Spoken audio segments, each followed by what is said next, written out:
Hello, everybody. Thank you so much for joining us. Just to introduce us, my name is Antara Rao, and I'm from UCSF. My name is Alina Kisinovska. I'm also from UCSF. And I'm Juliana Chase. I'm from UC Berkeley.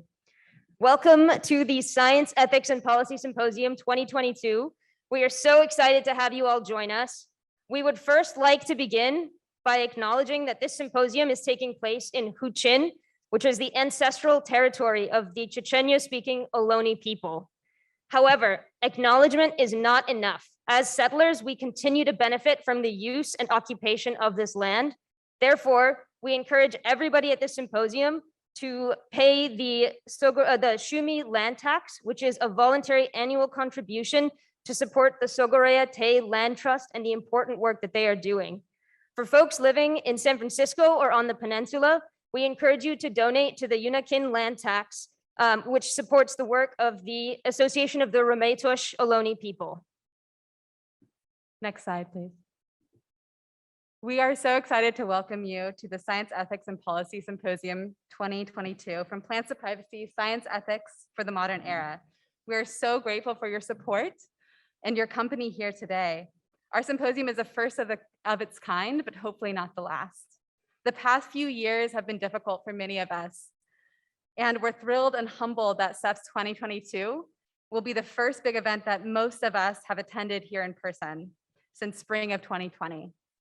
Even more exciting, our symposium is hybrid with both in-person and virtual experiences.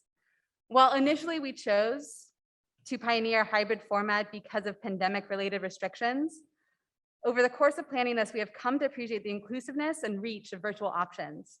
At today's talk, for example, we have attendees streaming in from across the country and the world. Finally, this is the first event to bring together so many people from so many different communities to discuss these key intersectional topics. The question we're here to answer is, what do we do when science grants us the potential and the ability to do nearly everything? How do we guide our decisions? How do all of us, not just scientists, but community members, advocates, policymakers, contribute to these decisions? Most importantly, as we develop new ethics for this modern era, it is vital that these discussions about the future of these technologies actively includes members of communities that are disproportionately affected by these technologies, but whose voices have been historically silenced in these spaces. We also want to say that these conversations can and should be uncomfortable. Many of these scientific topics are inseparable from the cultural and structural inequities in our society that many of us in this room continue to benefit from. We ask that you remain respectful of people's experience as we have these discussions. We ask that you take the time to really listen to the people that you meet here. You may find a viewpoint that you have never considered before. And if you have been waiting for an opportunity to share your ideas, please speak up. We want your voice to be heard. For our part, we are excited to have created this space, and we are even more excited to see what you all make of it. Next slide, please.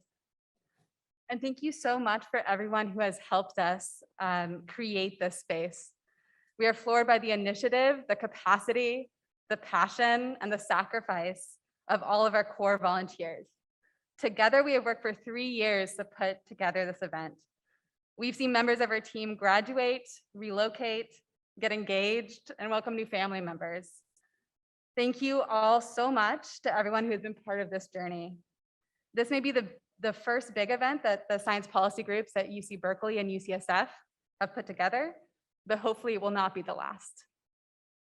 Before we begin our first panels, next slide, please. We wanted to orient you to the many features of this symposium and to orient you to this space. Right now, we're in West Poly Ballroom, and this is where many of our keynotes as well as panels will take place. On the other side of the partition is East Poly Ballroom. That's also where workshops as well as panels will take place as well. When you registered, you walked in through Kerr Lobby. That's where exhibitor booths as well as poster sessions will take place.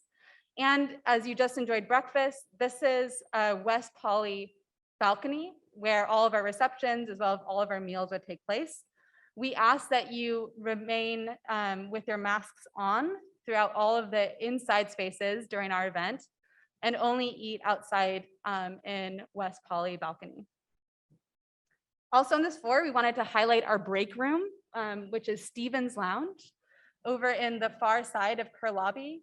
We hope that that's a place for you to connect with other attendees and to relax.